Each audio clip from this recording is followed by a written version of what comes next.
Hello again, it's me, the stereotype guy.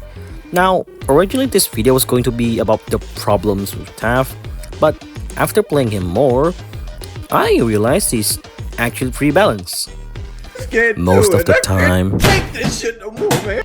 And I actually decided to change the topic into how to use Taph properly, also known as how to Taph 101. Today I'll be sharing and explaining my experiences along with some tips on how to use Taph properly and to its fullest potential. So sit back, relax, and let's explode. One of the best ways to be a valuable Taph player is to quickly find good spots for your tripwires and trip mine. Every map has its own choke points that both survivors and killers tend to use during chases. Learning and remembering these spots will help you set up effective traps, either to support your team or to slow down the killer. This one is self-explanatory, but many Taph players I've seen don't do this enough. Instead of turtling a single spot while traps are on cooldown, help with generators. Not only does it support your team, but it also shortens the time, increasing everyone's chance of escaping. And not only that, you also gain more XP if you want to level up Taph. So yeah, do your generators.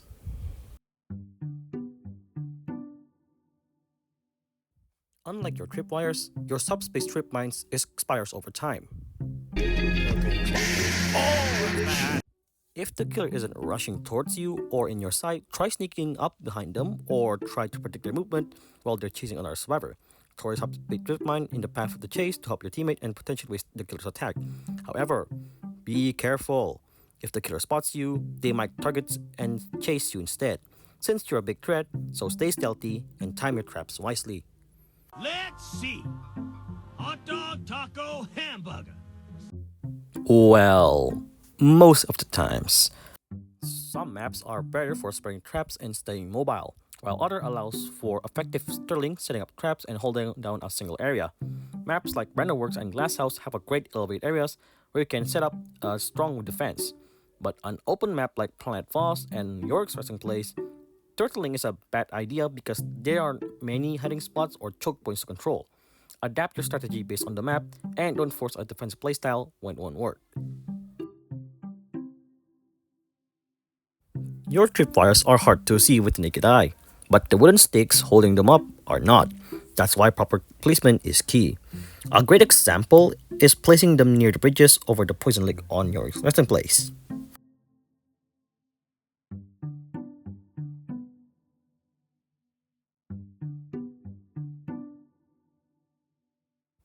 There's choke points where there are lots of zombie hands that slows you down.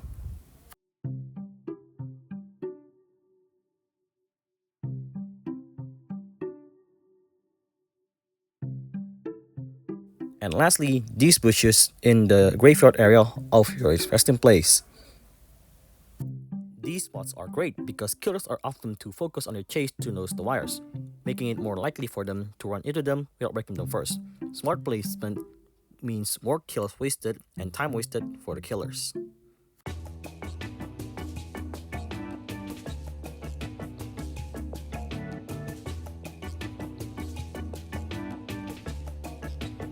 Unlike tripwires, subspace trip mines glow every 12 seconds, making them easier for killers to spot and avoid. To prevent this, hide them around corners where the glow won't be visible. For example, in Horror Hotel, you can tuck a mine behind the looping rock to obscure its glow. This way, the killer won't notice it until it's too late, giving you a better chance to catch them off guard and support your team. Or maybe even break chases because, Taph is annoying and killers are just going to target you when you see you. So, yeah. When a killer triggers a tripwire, they get highlighted to all survivors. Use this to your advantage by tracking their movements. If you see where they're headed, you can either stay away to avoid danger or deploy a subspace trip mine in their path to slow them down and help your team. Taph isn't just a trapper, he's also a great intel-based survivor when played correctly.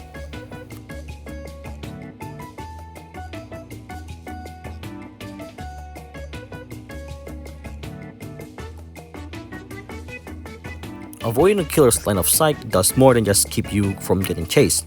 It also makes them less likely to suspect traps. A smart killer knows that if they see a Taph nearby, there's a high chance that traps are set up in that area. This makes them more cautious and harder to catch off guard. By staying hidden, you keep your traps a surprise, increasing the chance of them actually working.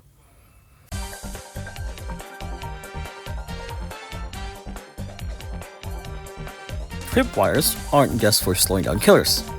They can block certain attacks as well. For some reason, Cool Kid's dash can be cancelled or hit a tripwire.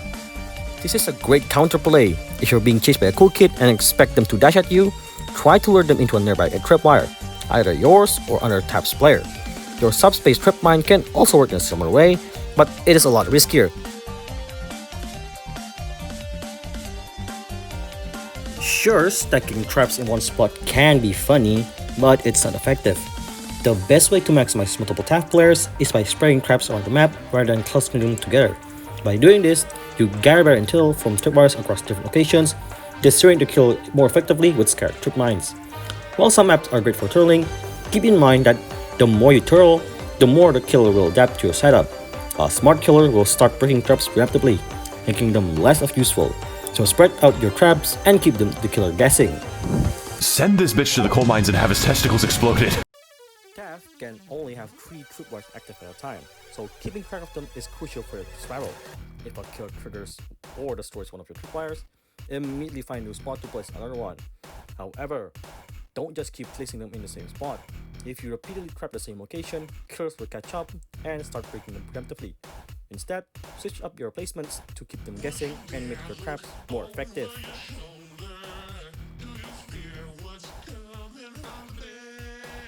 If you ever throw on a subspace trip mine and watch it bounce somewhere completely useless, you're not alone. A good trick is to bounce mines off walls or slopes to control their landing spot. This works well on the slopes in Glass House, the bridges of your resting place, and any tech space with a slanted surface. By bouncing your mines correctly, you can place them more accurately and prevent them from rolling to infinite precisions. And you always remember to not place your subspace trip mines in the open, because killers can just see them. And that is all for today's video. I hope you find this video helpful for you to become a very annoying but useful Taph player for your team and not for the killer. Taph is a very interesting trapper because he's like broken when played correctly and also not in the same time. Well, it really depends on how good the killer is and how knowledgeable the killer of Taph's abilities. So, play correctly and play smart. And I'll see you all in my next video. Goodbye!